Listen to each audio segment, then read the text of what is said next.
Okay. Mom do. Ma, this is Miss Winter Miller. She is going to assist us today and share with us her personal experiences on whether or not her COVID-19 experience has been a financial feast or famine. So let's clarify. She jammed to the music. Y'all want me to keep playing it for a minute or so? Yeah. To give people some time to get on here? Yeah.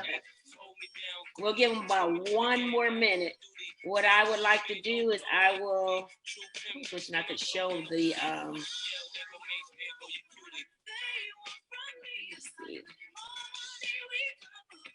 let me share my screen real quick to give people an opportunity to see what we're about to talk about today. Give them a minute. You look cute, Winter. Thank you.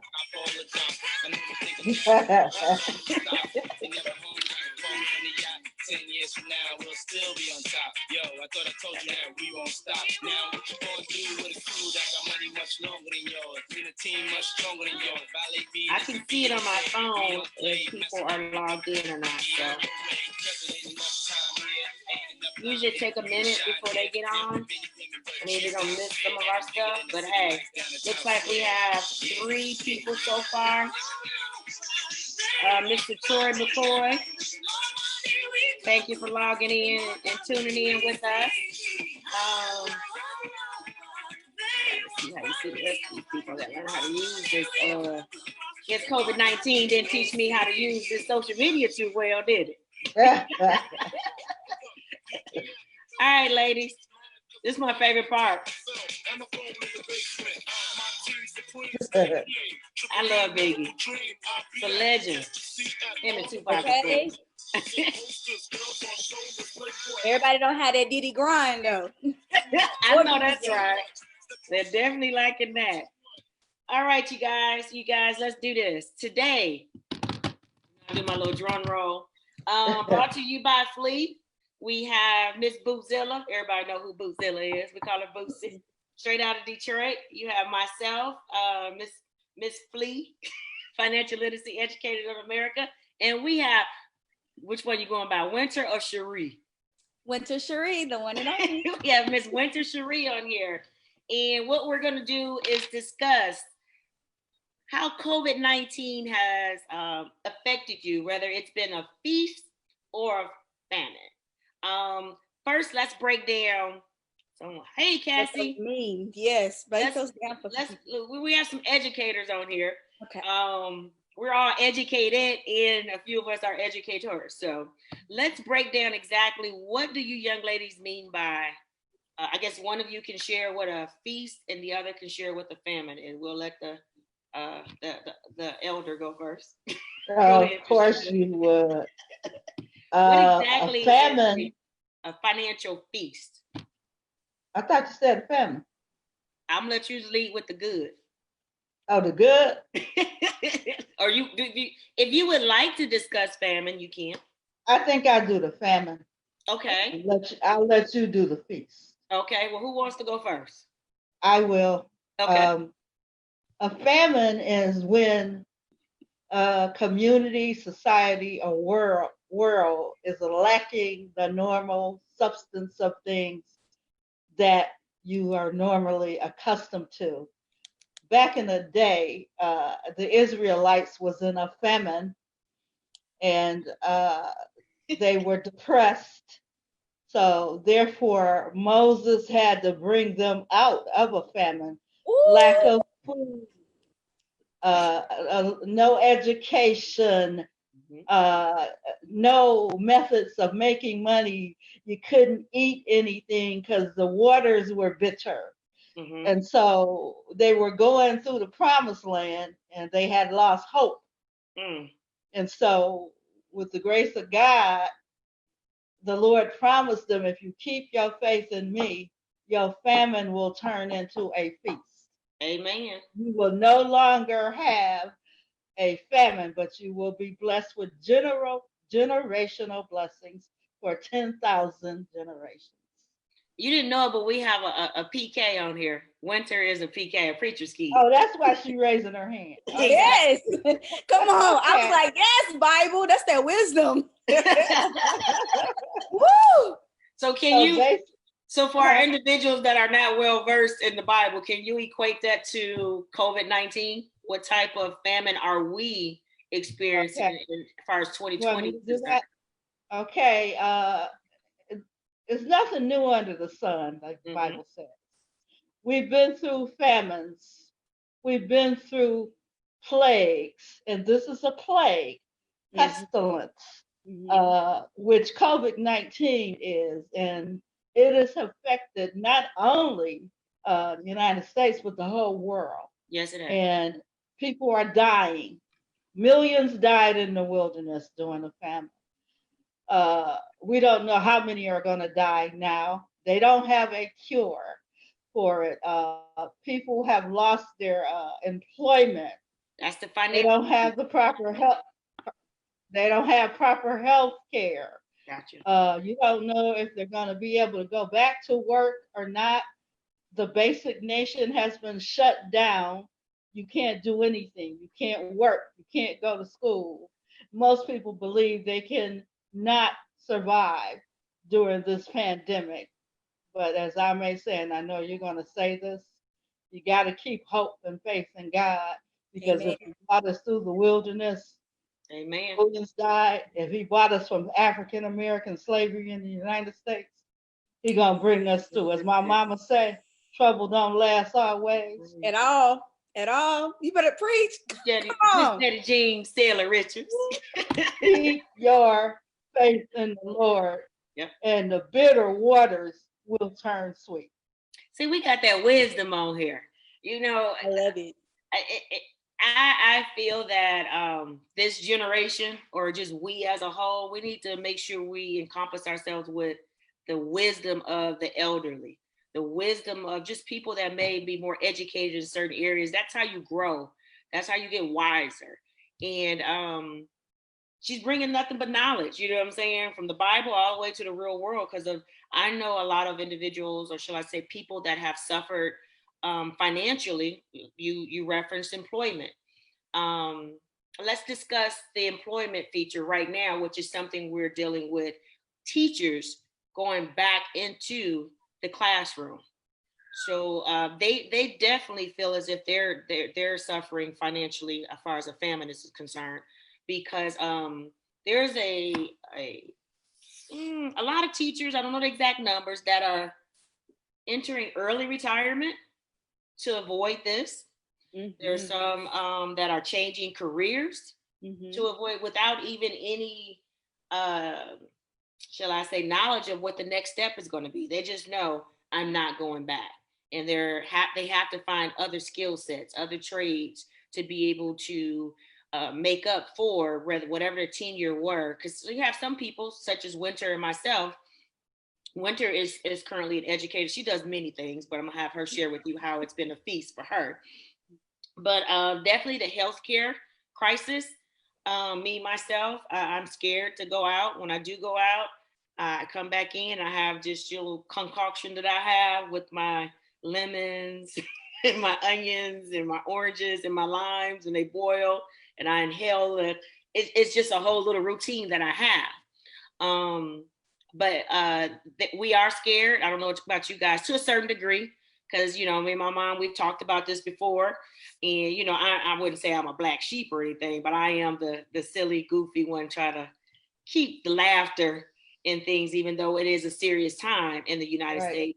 But one thing I always say is, you know, if you want to make God laugh, tell him your plans. So I don't know when my day is going to be, but I pray it won't be due to COVID-19.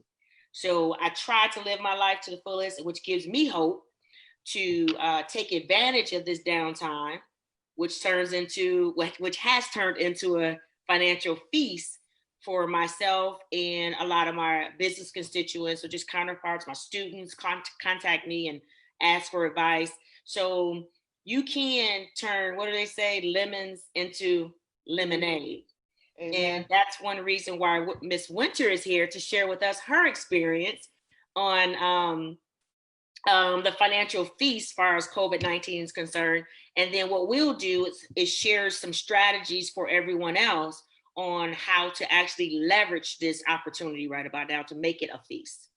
So Winter, would you share with me what your experience was all the way from not knowing if you were going to go back to the classroom or just being in despair? Y'all. I already know. Yo, first of all, the decision. First of all, y'all, I've been back and forth. This has been a battle. And when I say, well, first of all, let's talk about what a feast is. Let's let's start at the beginning. A feast. Yeah, I Google everything. So I like to give definitions because some people like they're probably right now looking like what exactly does feast mean? But when I just Google it, it just says a feast is a large meal, typically one in celebration of something. So, you know, you think about weddings, you think about you feast Thanksgiving, Christmas, when we all come together. But what is grandma always cooking? These large meals, right? Multiple of a lot of different things, and it can feed a family of 25 plus, and you can take to-go plates. It's not a what do they used to call it, a 7-course? Right. That's like a 10, 15 course meal. You can't forget the pies, the pecan pie, the pumpkin pies, the cheesecakes, German chocolate cake. Oh, the German chocolate cake. That's my mom's go-to.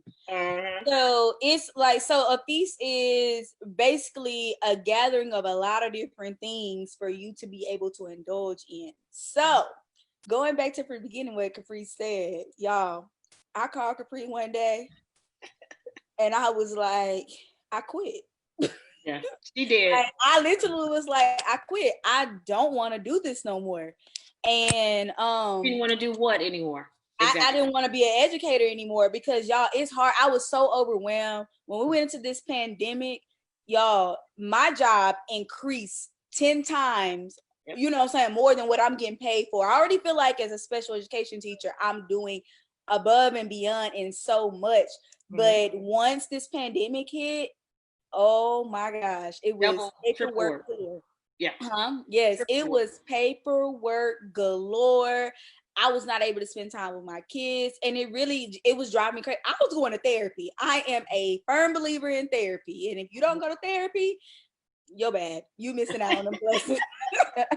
But so yeah, I was just like, I don't know what I'm gonna do. I got to get up out of education. I don't want to go back. Now that's me talking in my emotions, my feeling, because I'm tired. But Capri was like, "Well, hold on, let's build a plan. Let's build a plan. What you gonna do?" I can tell you that. But I listened to you and I let you vent.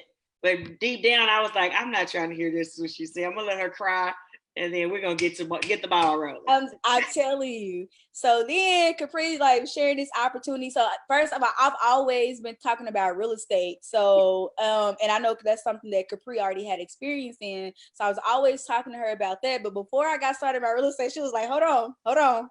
I got something that's gonna be quicker and easier. That's gonna knock that and get that out of the way. So I'm now a licensed insurance agent. Congratulations. In less than 30, 45 days. I mean, I had a temporary license in less than 20 days. So, you know, literally, because I studied for like a week. Did a prep class, took my test 2 days after the prep class because it was that easy. So I was feasting on that information, and then shortly after that, I got some deals in the process too. I sold some policies, and after that, I immediately went into my real estate because that was my ultimate goal. And y'all pray for me in this test. It's a lot of information, but it's easy. Yeah, so for me during the pandemic, feasting was for me is all these different opportunities and all this different knowledge is out on the table. All I have to do is take a spoon of each one and feast, but overall it's going to connect to my overall mission, which is to be financially free and to create a debt-free life for myself, but also be able to invest and be able to give back and to really just be a commander of my wealth, what goes in, what comes out. And I know ultimately God has to say so what comes to me, but I am responsible for how I move it through me so that I can multiply and give it back to the creator which created it for me.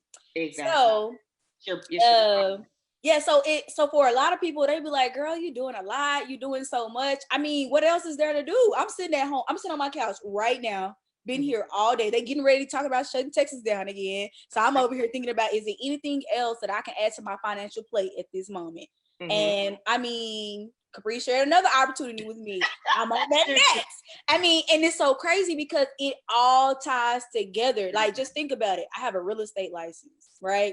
So people need home insurance, people need auto insurance, people need life insurance. They have kids, maybe they don't have all this stuff. Okay, so I just sold a house and now I can offer them these services. Then you know what? What if people need notaries? Boom. That's another one that you added to your plate. What if people need notaries? Like, and not only that, when I'm not selling a house or I'm not getting a deal closed, I'm closing somebody else's deal. So I'm still getting paid in the same industry. Yep. And it's just, I mean, for millennials especially, and it's hard to really reach my people because we think we know it all and we think we got it all figured out. Oh, I'm going to start this passion business. I didn't say it. I'm saying it.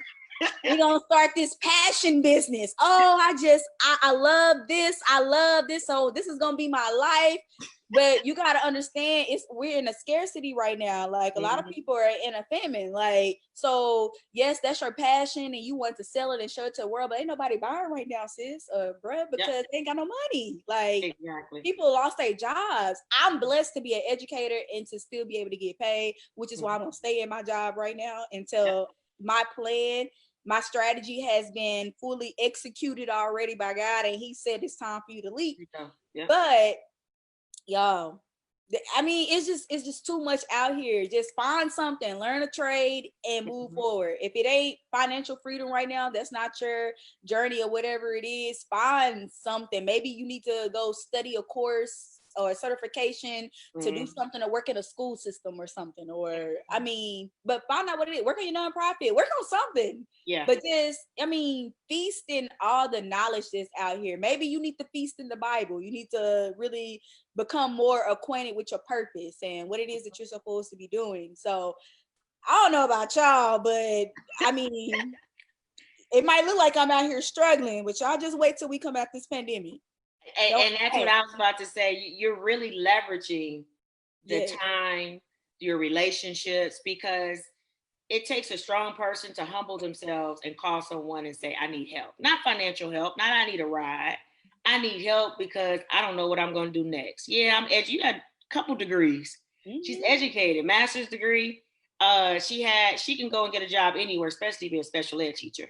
But at the end of the day, she wants to be happy. Right. So her mindset was, I don't know what my next step is. And she reached out to me and I felt honored. I was like, oh, well, that means, she would look up to me. You know everything, y'all. Look who look who else is on the line. She had to learn from somebody. You see how people are dropping their wisdom from the beginning. Exactly. It's generational, honey. Right. I wish you could have met my grandmama because she would set it off. Having church on the Zoom. Yeah. And your mindset was, I don't know how I'm going to eat, but I need to eat, Capri.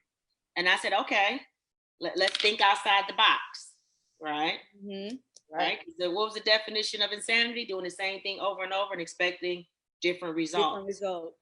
So you've been doing the education. So you said, hey, let me think outside the box. And when you called, I gave you multiple scenarios.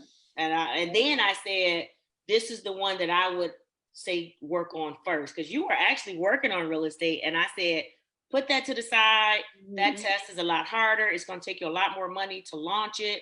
Work on X, Y, and Z. And then when you said, okay, we passed the insurance exam, I'm ready to rock around, I'm gonna go back into real estate. Then I sent you another message. I said, looking to be an loan signing agent. You was like, what the heck is that? What? And then when I introduced you to that, you were like, oh my God. And the income, you can make 6 figures working part-time as a loan signing agent. You're independent. You're your own boss. It doesn't cost, what was it, about $600, $300? It's going to be $600 in all. Yeah, that's a small investment for a big reward. So I commend you for taking advantage of this downtime in the COVID-19. You definitely made it into a financial feast. And the beautiful part about it is typically millennials want immediate, quick gratification, quick turnaround. And you understand I have to invest in myself.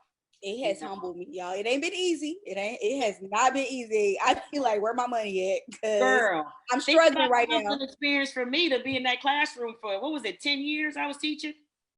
I don't know how you did it, because I'm not gonna make it to year 10. I'm not gonna make it. Like, you're gonna make it as long as God tell you you're gonna be there. And trust me, when He tell you it's time to leave, you're gonna have to leave. Because it was at least 3 years ago. I remember my mom would say, it was at Hampton. I came home and opened a bottle of wine and drink it. Another day, that same week, bottle of wine, and she said, Capri, and I'm not trying, this is the buffer, I'm not trying to tell you what to do and get in your business. That means she's about to tell you what to do. But if you got to drink a bottle of wine a day, I think it's time for you to find you another occupation. And that stuck with me. No matter how much I liked it, I was like, okay, this is not working. But I was still working on Flee. Right. Yeah. So it was a purpose for me to be there and help me become a better educator. You know what I'm saying? Right. I know the content, but it's the difference between knowing it and being able to convey it to the next person so it can resonate with them and then go out and apply it. Mm-hmm. So that's one of the things that I learned from that. You have to ask yourself, what are you learning or what are you gaining by being an educator? Because what you're doing now is working on more so of an exit strategy or backup plan, whatever you would like to call it, but you're adding value to yourself during this famine. You just said something really important, and that we all, as millennials or anybody that's 18 and older, once you hit 18, it's time to start making money. Exactly. You just said something, working on your exit strategy. I've been saying that I want to be out of the classroom for the past 3 years, but I never was working on the exit strategy. Mm-hmm. I was not investing. And I knew the vision that I saw, I knew what I wanted, but again, it's also a matter of how. I personally couldn't call my mom and be like, what am I going to do next? Because, you know, she's not as financially, you know what I'm saying, equipped as I am, or what her idea of being financially stable is going to work and getting a job. So, of course, that's my first go-to when I think about, okay, what I'm going to do. Like, I'm going to just go to work every day. And then I'm going to get paid, but I'm not making the amount of money that I want to make. And I'm definitely putting in way more effort than what I'm being paid. And to be honest, they hired me to do more work because they knew the qualities that I had. So you know what? Let me hire you because we can pay you this much and you're gonna do this much work. Because you know more. Because you know more. And like, I'm sitting here like, so you using me for my worth and I'm not even recognizing my own worth. And that's when I was just like, I gotta go. I don't want to work for nobody but myself. And think about it. We cross paths for a reason. Yeah, you know, we've crossed many people paths in that little school. Shout out to my babies that was shouting us out last week. Yes, the impact. I didn't embrace all of them, and you didn't either. So it's a reason why it's stuck. You know, you called me mom, Kwai called me mom, all the kids, majority of them called me mom. So it's a reason why that connection made, and it may be for me to help you. You know, to catapult you so you can become or blossom into the young lady that you're supposed to be. You know what I'm saying? And y'all, Capri puts you in that mindset. Like, y'all, I ain't never heard nobody just talk numbers and quench them. She be in 5 seconds. So I remember telling Capri I wanted to do something. When I first told her I wanted to do real estate, and I was telling her something, she started writing some numbers down. I'm just here like, what? That's what she's like. This is how much you can make in a sale, and this is how much you can potentially make in a year. I was like, whoa, like, hold on, come back. I know you're a math teacher. I know you got it all together, but bring me back. Let's break this down in layman's term because I'm like, you just blew me. First of all, I ain't never seen that much money in my life. Let's start there. Don't know what that means. How am I going to get that money? You didn't tell me that I had to go talk to people. You didn't tell me I had to do all this. You just saying this is what I can potentially make. Hey. And she'd be like, when you ready, baby, you come back and talk to me. Yo, that I'm telling you, Capri will create a whole financial plan for you. But it's based off of your personality and who you are. She'll tell you, see, you got to do this. See, look, you got to use that face, girl. You got to go in there and start smiling in these rooms and you got to start talking to people. And she was like, and you just go based off what you know. Don't tell them nothing that you don't know nothing about. And, y'all. It's a strategy to it. I think that if you know something you should be able to speak freely and confidently to anyone. And it's Right. not selling. It's not selling, you're educating. That's why I still feel the best. I hate to call people salespeople, but I think the best salespeople are educators, because when you're selling someone something, you're educating them on why it's a good fit for them. And who's best to do that? Because we get to learn, like you said, I would tailor my conversations based on who I'm speaking with. And what do? We learn different learning styles. Right. And I learned all of that little tidbit by being an educator. So remember I said it was a reason why I had to go through that. I didn't learn that at Michigan State. I didn't major in education. I majored in business. Right. So it's a reason why you're going through what you're going through. And I commend you. I'm proud of you that you've taken advantage of this downtime. I stay on you. I'll be like, girl, where you at? What you doing? You supposed to get on this live with me. I've been trying to get her on live, Boosie, for a minute. And she was supposed to help me do it on this other little social media platform that I don't know how to use. Because she's the millennial, she know how to do all that stuff. And you see her live, she got stuff going with music, the words going. And I'm like, how does she do all that? So I'm not that, I know the business part, but again, you surround yourself with greatness. Right. That's right. And when you do that, then you will succeed. So I would like to share, you didn't need these services, but just imagine, I know a couple other people that, and myself, I benefited from it. Just imagine if we knew, meaning we as our people, knew how to actually leverage the opportunity. There are some opportunities out here, the opportunities that are given to us to help us become entrepreneurs or develop our skill sets. For example, the SBA loans and grants. Right. I'm gonna be honest with you. When that was first sent to me via text message by someone, I thought it was a scam. Oh, really? Girl, I really did. I was a late bloomer when they sent it because I'm real, I've been scammed before. So I'm kind of like, oh, look, I'm scared of everything. So when they sent it to me, oh, girl, you can get, somebody just got $10,000. Somebody, I'm like, the government giving out money that easy. So after so many people started sending to me, I went straight to the SBA.gov website. I know how to read. I went straight to their website myself and I did my due diligence, and it's real. It's real. And the beautiful part about it is you just need a pulse. I mean, literally, you don't have to have a business plan. Right now, if I walked into Wells Fargo, Chase, Bank of America, and I said, I want to borrow $150,000, you know what they're going to tell me? Where's your business plan? Where's your business plan? And your business plan, your marketing plan, and it needs to show projections that are going to be profitable, because you need to prove to us, how are you going to pay this loan back? Yep. It is so easy for entrepreneurs who have been, if you haven't suffered, if you've suffered because of due to COVID-19, you need to take advantage of the grant money. You need to go to the SBA website, fill it out. The worst thing they're going to ask you is your social security number. And I pray you have decent credit. At least maybe a 580 or whatnot, but you just need a corporation. You need your EIN number. And if you don't know how to do all this, you need to definitely sign up with my free courses, because I teach you how to do all this stuff. So ignorance is bliss. You know what I'm saying? So no, not because you ask not. It's a scripture, right, Boosie? What scripture? You have not because you ask not. James 4. See? There's no reason for us to be without, because of I had encyclopedias back in the day, but because of the Google is at the tip of your fingertips, SBA, the government's not doing anything for us. I disagree, because when you go and you, I'll give you a freebie. When you get this SBA loan, do you understand you're building business credit? Business credit. And this is all new for me as being young. Like, I can still benefit from FLE.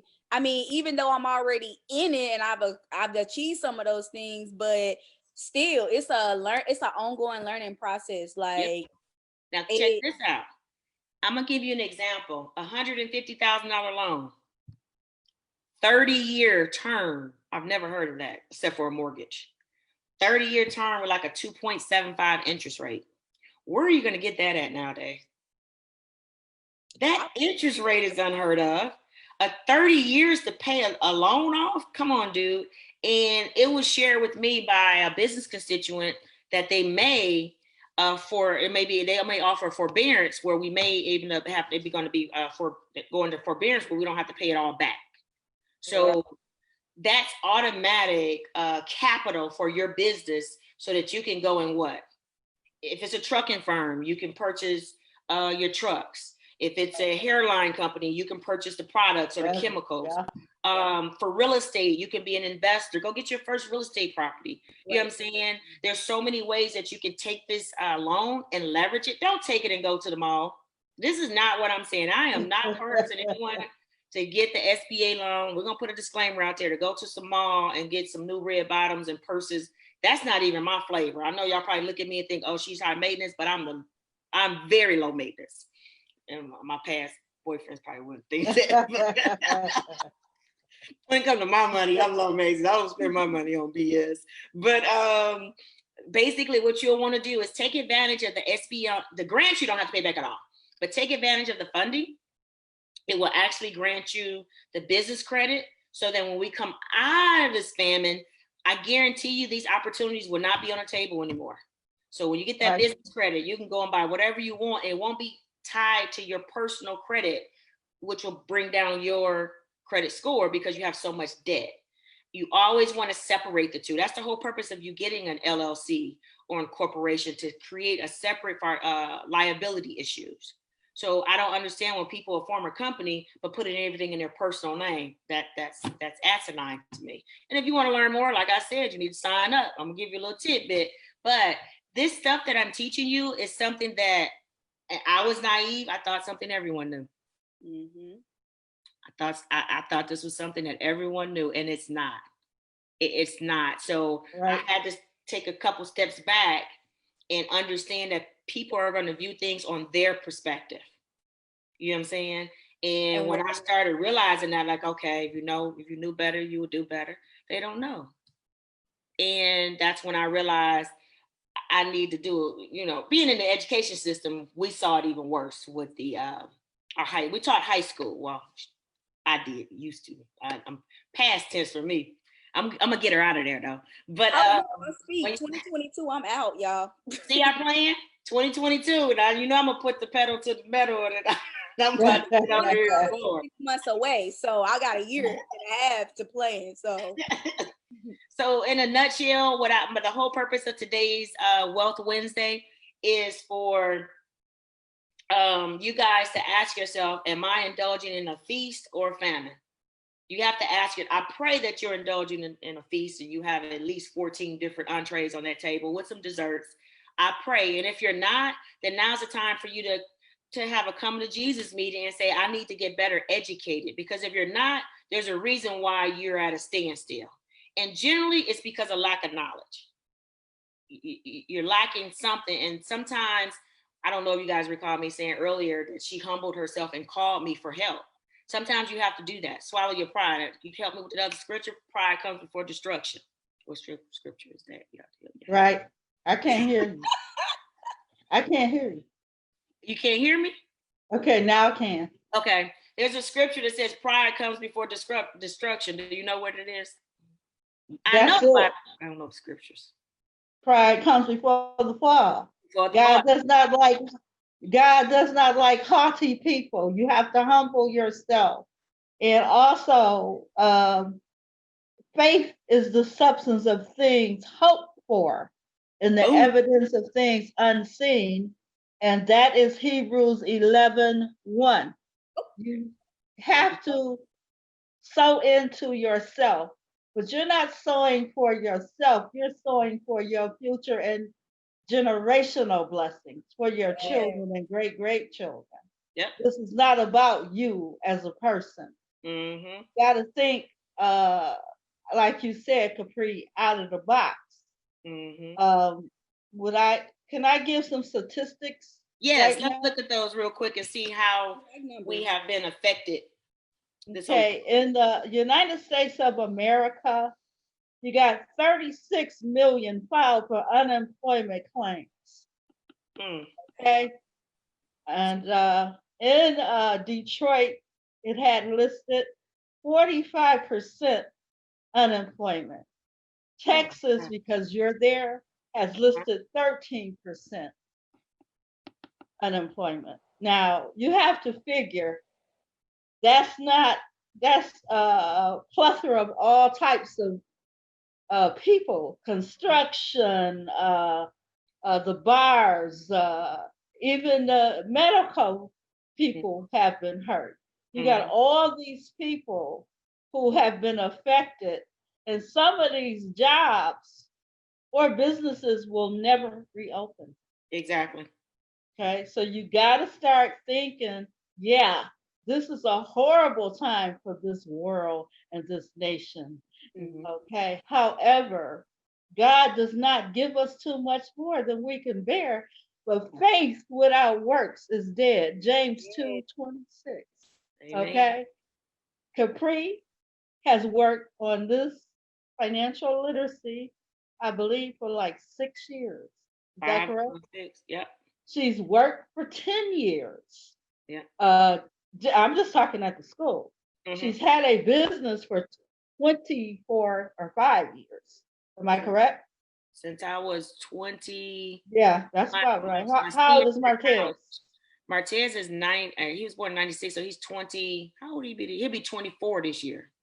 Right. So you've been in business. 25, because it was before you have to have a backup system like she has, because that's how she was taught. She's highly educated. She ain't gonna say it right now, but she's been to the best schools in the nation. But it's not the schools that has taught her all of this. She started learning from her grandfather, Johnny Richards Sr., about business. Then it picked up from me as a second generation entrepreneur owning a trucking aggregate hauling firm. Now she and her son are the fourth generation in the trucking. And Martez is, I don't know how many generations, because he is knowledgeable about my grandson in business also, because he's been working with her since he was a baby. He used to answer the phones at Trevelyan Realty Group. That's right. And something else, the taxes. Well, so, he's the one that started the tax office. That's right. Yeah, that's how I got into it. But the point is, not everyone is as blessed as we have been to have that mentorship. And the previous people. But our goal, and particularly her goal with financial literacy, is to educate people. You can't get a banking account if you ain't got no job. Okay? You can't invest if you don't have no money. So we're starting from the foundation, and she's going to take you all the way to when you're doing investments, the 11 principles of financial literacy. You cannot fail, because I had mentors, and I still got mentors. And they say, excuse me, Jesus, I'm a beast at what I do. So she got it from somewhere. But you cannot do anything alone. That's right. Okay? She wants to educate the underserved and people. All types of people don't have a background in financial literacy. Not many minorities. It's very low percentage. Yeah. That's right. So that's basically all I have to say. Which was a lot. I mean, it speaks volume, and it's the truth. And and that's why we're doing Wealth Wednesday every Wednesday, to educate. You know what I'm saying? And inform, enlighten. You know, whatever adjective you want to. I'm keeping it real with you. Right. that's the TT. Mom said something very important though, but because like look at how she built the generation, and they kept passing it down and passing it down. And I can honestly say, for knowing them for a little while now, that I didn't even know that it even started with your grandfather. You know what I'm saying? Like going back, but it's been instilled into you. One thing that I know I definitely want to build a program around once I get everything, and what I'm doing is I want to hit high school seniors, because everybody's not going to college, right? Right. Exactly. I want to start creating a program for them where they can either invest in real estate, or something in the financial sector, because if they're not gonna go to college and leverage their education to get better, they need to start learning how understanding money. How can I invest with what I got? And where can I start learning and where can I start growing? So I know that's definitely something on my list to do. And that's going to be the maybe the fourth part of your journey, because you don't know it yet, but you're going to become one of our certified financial educators. Listen, y'all, Caprina recruited me all the way around. Caprina, she knew what she was doing from day one when I got there. She just swooped me up and put me I'm sowing my seeds. I'm sowing into you, man. You're going to get back. But I think that's important. And even what you did with Martez, like,